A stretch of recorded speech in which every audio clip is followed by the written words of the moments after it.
Curable है। Depression को एक सही इंसान से बात करके, एक सही डॉक्टर से कंसल्ट करके और खुद को अकेला ना छोड़ के ठीक किया जा सकता है। भले ही डिप्रेशन जानलेवा बीमारी नहीं है, लेकिन हमें इग्नोर भी नहीं करना चाहिए।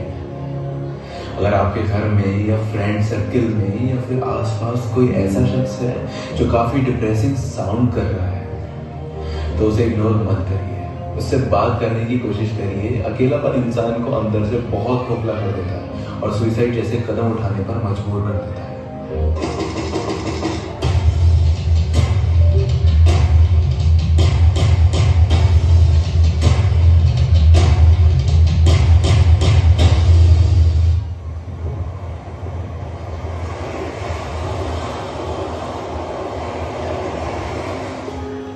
अच्छा आदमी था, है ना? बहुत अच्छा आदमी था। ये बात तुमने कह दी यकीन से अंदाजे पर। अब कुछ ना कुछ तो कहना बनता था ना उसके जनाजे पर। नहीं कहते तो जमाने को तुम्हारी अच्छाई पर शक हो जाता, और अगर वो सुनता ना तो खुशी के मारे पागल बेशक हो जाता। खैर ये बताओ कि अच्छा ही था तो अच्छेपन का हिसाब क्यों नहीं दिया?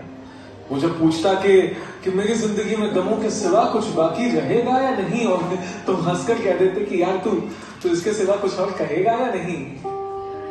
काश के जितने बार उसे अलविदा कहा, उसी रास्ते पर रोक कर पीछे मुड़कर देखा होता तो जानते कि तुमसे मिलने के बाद वो कभी घर नहीं गया था। तुम जानते थे ना कि वो हम सब से कुछ दिनों से बड़ा अलग अलग सा, दूर सा रहता था।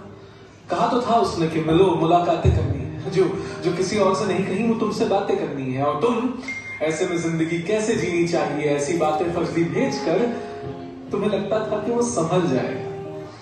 पर वो तुम्हारी चीजों को पढ़कर सोचता था कि मेरे पास ही हंसने की हसरत क्यों नहीं है, एक जिंदगी में मेरे सिवा ही किसी को मेरी जरूरत क्यों नहीं है? जरूरत है।